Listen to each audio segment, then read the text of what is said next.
این سی پی یو ماست. کنترل دمای سی پی یو توسط این مقاومت انجام میشه، NTC که این طرفش زمینه و این طرف شما الان کار داریم میخوایم سیم بزنیم و ببینیم چه مقادیری رو قرار ارسال کنه به سی پی یو تحت عنوان مدیریت دما.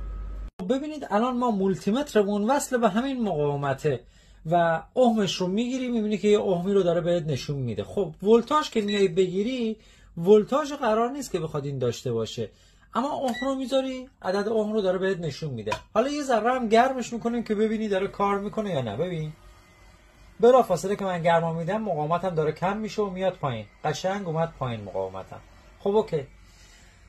و توی این تغییرات ببینید شما ولتاژ تغییری نکرد، اما نکته ای که هست اگه این گوشی پاور بشه چه اتفاقی میفته.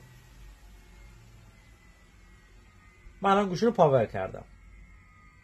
خب حالا ولتاژ رو ببین، اما از اینجا به بعد تغییرات ولتاژی. ببین من الان گرما میدم، ببین ولتاژم اومد پایین و حالا میذاریم خنک شه.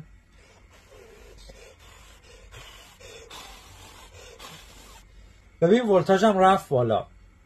یعنی اینجا تغییرات ولتاژ رو داری و اگر زمانی که گوشی روشنه بیای روی اوم، میبینیم مقدار اومت هم دیگه اون مقدار قبلی نیست و مقدار اومت هم عوض شده.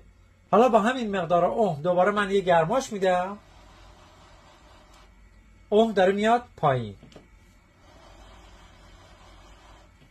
تموم. اما با قطع کردن باتری اوم من به این شکله، اصلا میره رو میزان کیلو اوم.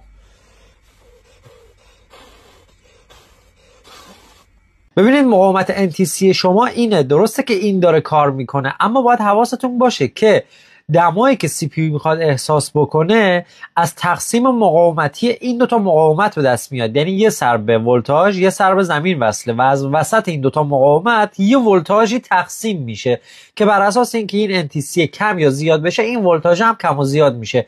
پس حسگر شما حسگر ولتاژ، نه صرفاً اوم مقاومت. اینا رو ولش کن، بگو تستی که ما میخوایم بگیریم عین تو باید سیم لحیم کنیم، گوشی رو روشن کنیم و تست ولتاژ بگیریم. نه، خیلی راحت تر از اونه. ولی با تست مقاومت NTC تنها هم کار در نمیاد. تستش رو تو کپشن واسط گذاشتم.